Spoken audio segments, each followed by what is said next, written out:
C'est l'automne. La vraie de vrai. Il pleut. Commence à faire froid. Ça fait du bien, là. Une envie de cocooning, de s'emmitoufler. Puis là, ben, j'ai pensé vous partager un peu mon prochain projet. Je vais me faire une robe, mais avec un tissu en lainage. Et ça vient d'une revue que je traîne depuis vraiment longtemps, là, à date de 2010. Puis je vais me faire la robe ici, mais en laine. Puis je crois que ça va être un modèle qui me va bien parce qu'elle donne, elle fait une taille. Puis vu ma morphologie, là, ça m'avantage. Le froncé de la jupe va faire que ça va donner un peu de hanche, popotin. Ce qui dans mon cas n'est pas un luxe. Donc c'est ça mon plan. Et j'ai à date, je trippe pas tant sur le processus du patron. Je vais vous montrer un peu des images, mais c'est des grandes feuilles avec tous les morceaux, toutes les pièces de patron imprimées sur les mêmes grandes feuilles. Donc là, on prend un papier calque, puis là, on copie nos pièces. Je sais pas, c'est peut-être moi, là, je sais pas vous autres, là, mais ça finit que j'ai deux œufs dans le même trou. Je me demande si j'ai fait la bonne ligne. Là, je revise mes formes. Puis là, je me rends compte des fois que mon grand papier a un peu bougé. En tout cas, c'est pas super facile. Donc, tant qu'à avoir sorti ça, je me suis quand même préparé un prochain projet parce qu'il y a un manteau automnal là-dedans. Que j'aime vraiment le modèle, très simple. Mais j'ai le lainage à manteau aussi, fait que tant qu'à faire, tant qu'à être dans cette étape-là un peu difficile, j'ai profité du moment pour tracer les deux vêtements. Comme ça, quand je serai prête à faire le manteau, ben, je pourrai le faire aussi en même temps. Puis cette étape-là va être déjà réglée. J'aurais pas à la refaire. Non, sans blague, c'est moins fun. En tout cas, vous me direz ce que vous en pensez dans les commentaires. Moi, j'ai moins aimé ça. Donc, let's go! Ok. J'ai préparé mes pièces de patron comme indiqué dans les instructions dans la revue. J'ai fait le tour de ce que j'ai ici comme tissu. Et là, je me suis mis à réfléchir au-delà de « Ah, j'ai assez de tissu, puis ça, c'est bon comme texture. » J'avais trouvé ce tissu-là sur Marketplace, dans les petites annonces. C'est quelqu'un qui s'en défaisait. Puis il y avait une petite odeur même de renfermé. Je sais pas trop comment dire ça d'autre. Mais là, j'ai réussi à m'en défaire en un bon nettoyage avec du bicarbonate de soude, entre autres, que j'ai laissé tremper pour enlever l'odeur. Puis après ça, j'ai lavé doucement avec du savon à neige que j'utilise normalement. Puis j'ai réussi à me débarrasser de l'odeur. Donc, c'est un tissu lainage, mais là, je vais vous le montrer de plus près. Mais la lumière est quand même bonne. Il y a un beau mauve. Puis dedans, la ligne foncée ici est plus verte. Un vert olive. Puis là, ben, je me suis demandé qu'est-ce que je pourrais utiliser dans ce que j'ai pour faire une doublure. Parce que la robe est doublée. L'intérieur, le top. Puis, je vais pas aller acheter. Là, je vais faire avec ce que j'avais sous la main. Donc, j'ai un restant de genre popeline un peu soyeuse. Donc, je vais pas sentir la laine sur ma peau. C'est pas soyeux comme, tu sais, satiné, là, comme une doublure. Normalement, on s'attendrait à ce que ce soit. Mais honnêtement, ça me dérange pas vraiment. Comme c'est un reste que j'ai ici, puis que le tissu, je l'ai eu à vraiment moindre coût. Même que je ferais la robe en d'autres choses, là, pour faire une toile avant. Ça me reviendrait plus cher que d'utiliser ce que j'ai là. Donc, ce que je vais faire quand même, c'est que je vais commencer par ma doublure. Juste pour voir qu'est-ce que ça donne sur moi, si les mesures sont quand même bien, si je devrais l'ajuster un peu. Parce que j'ai assez de coton, popeline restant comme ceci pour faire mon intérieur de doublure deux fois.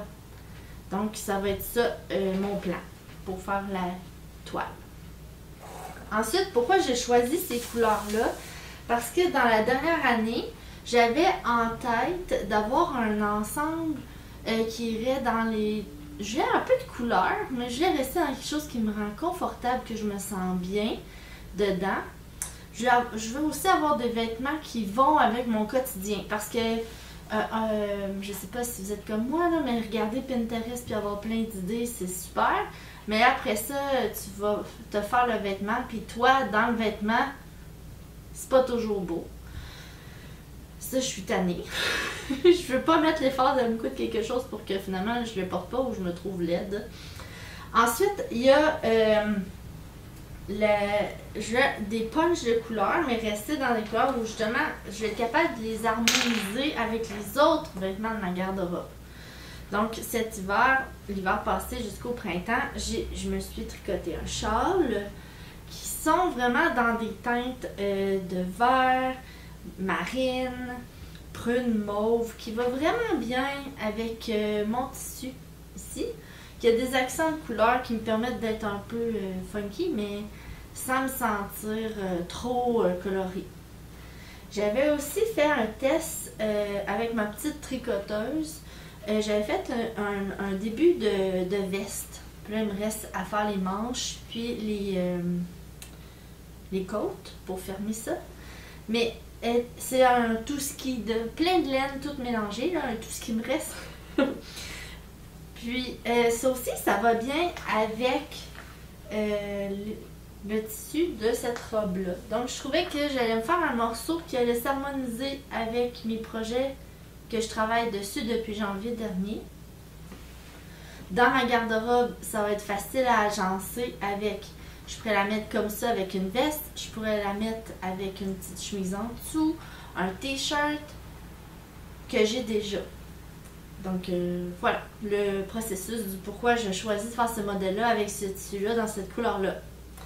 Donc là, maintenant que tout ça est dit, je vais aller ranger ça, me faire un espace, placer le tissu, puis on part sur le processus de faire la robe. Je commence par tailler la doublure.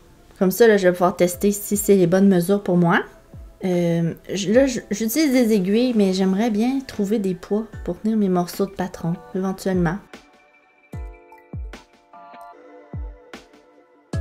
Là, ce qui va être important de faire aussi, c'est quand je taille mes morceaux, de cranter les repères. Puis cranter, ça se fait, c'est comme un petit coup de ciseau dans les valeurs de couture. Puis que ça me permet après de bien assembler puis retrouver les morceaux qui vont ensemble au bon endroit. Puis les bouts de pince, eux, je vais faire une petite marque à la craie pour quand je vais les coudre. Ici, vu que j'ai cranté à la base de la pince, je peux aligner les petits crans ensemble. Et vu que j'ai mis un point de craie au bout de la pince, mais là c'est facile de voir jusqu'où je dois me rendre en faisant ma couture. Je sais, j'ai pas d'aiguille, ça semble contre-intuitif, mais c'est vraiment la meilleure chose à faire.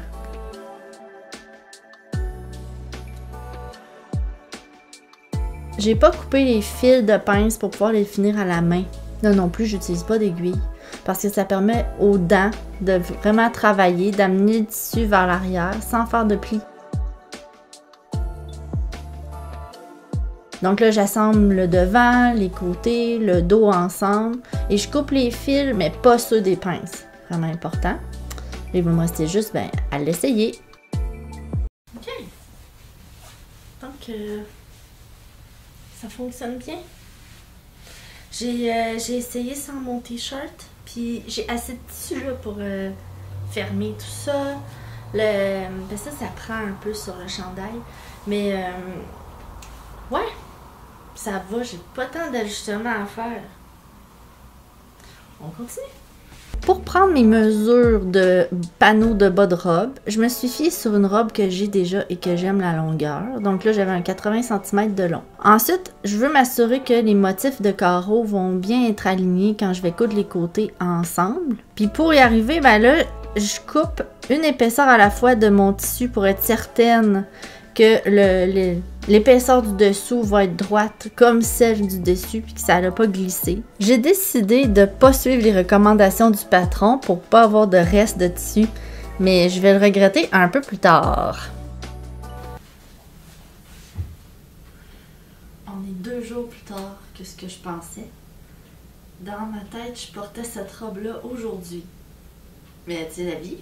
Donc là, petite mise à jour, ce que j'ai fait entre-temps, j'ai surjeté le contour de mes poches. C'est pas mal ça. Donc comme c'est pas vraiment avancé, là ce matin, c'est ça que j'essaie de faire. Poser les poches sur mes panneaux de bas de robe. Puis je vais surjeter aussi le haut que je vais froncer. Donc je veux pas que ça soit tout croche. Fait que ça aussi, ça va être à terminer. Fait que je me mets là-dessus. Évidemment, j'avais taillé les pièces du haut de la robe et les bretelles. On le voit pas en image, là, mais c'est fait. Là, je place mes poches sur mes panneaux parce que je vais les coudre avant d'assembler les panneaux ensemble.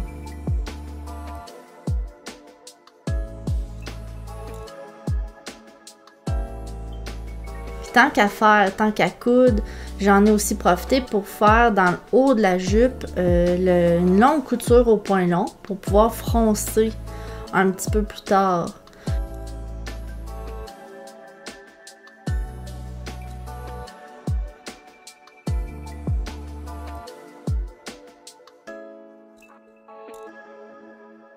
Puis là, c'est là que je vais me rendre compte que j'aurais dû suivre les recommandations du patron que je parlais tantôt, parce que pour pas gaspiller de tissu, j'ai laissé des panneaux beaucoup plus larges. Mais à un moment donné, la laine, ça veut plus froncer. Même si mon tissu était fluide, là, ça fronçait pas très bien. Donc ça a été un petit défi à ajouter à la tâche. Quand j'ai assemblé mes panneaux arrière, j'ai cousu les deux panneaux ensemble au point long sur la longueur du fermoir. Pareil pour le haut de la robe. Parce que ça, j'ai prévu quand je vais pouvoir poser mon fermoir tantôt, que ce soit facile. C'est une technique que j'aime.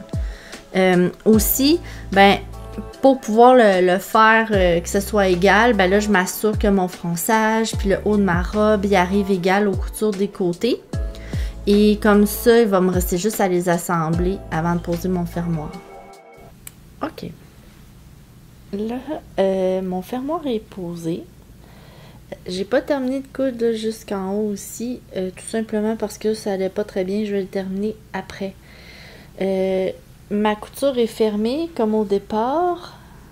J'avais tout cousu ensemble. Donc là, ce que je vais faire, c'est que je vais juste venir découdre ma couture ici, que j'avais faite au point long. Finir de coudre le haut ici de mon fermoir. Et puis, ben, il va être terminé de poser.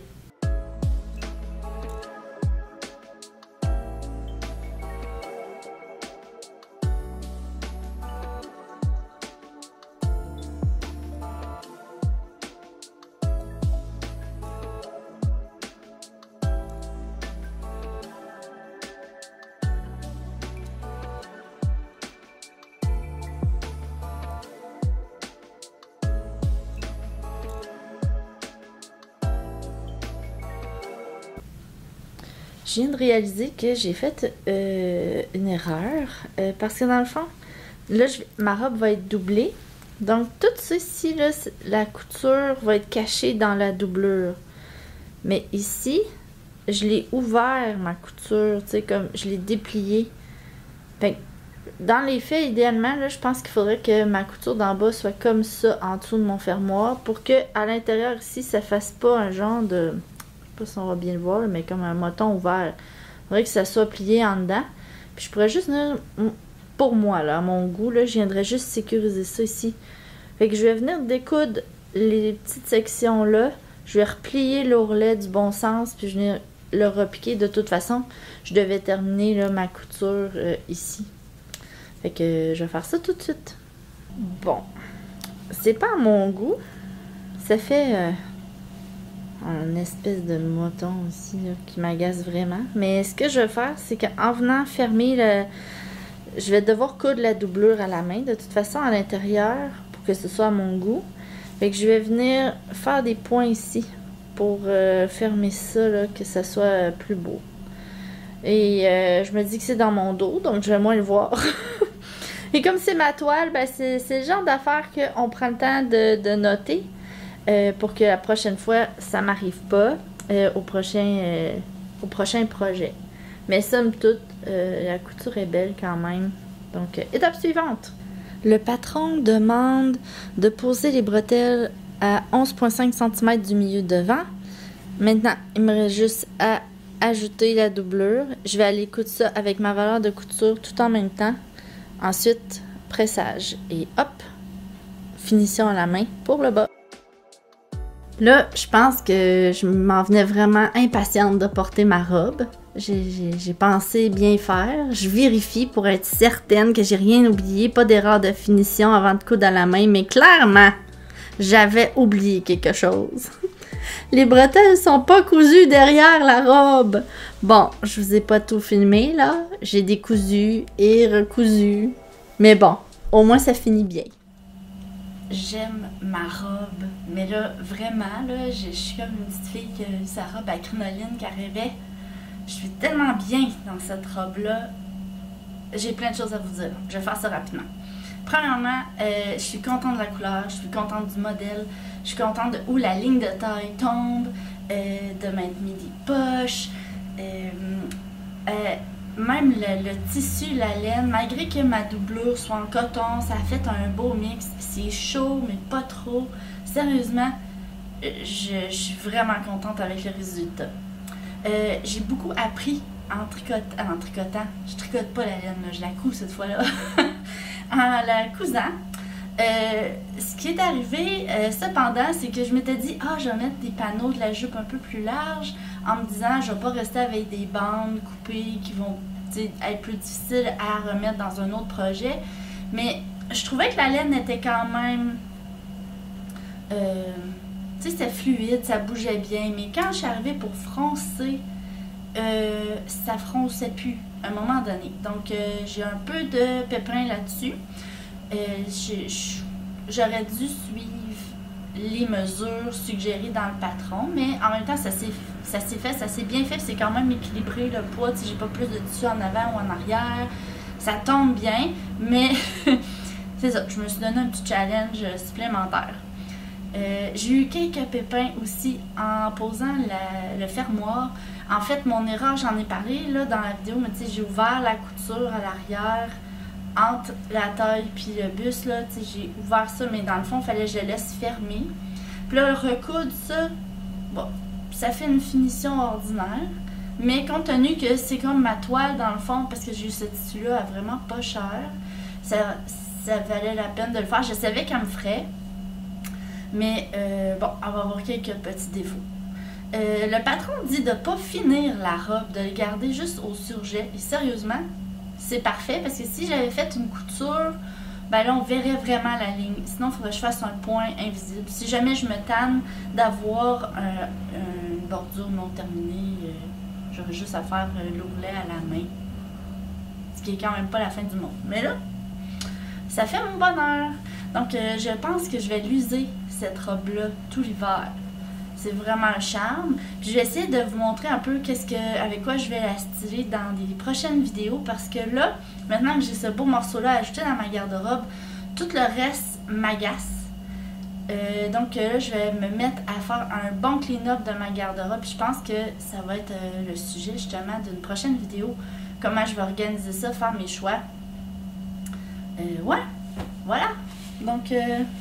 merci d'être là. Merci de vous être abonné. Si t'es pas déjà abonné, gêne-toi pas de le faire. T'es la bienvenue. Et à la prochaine vidéo. Bye!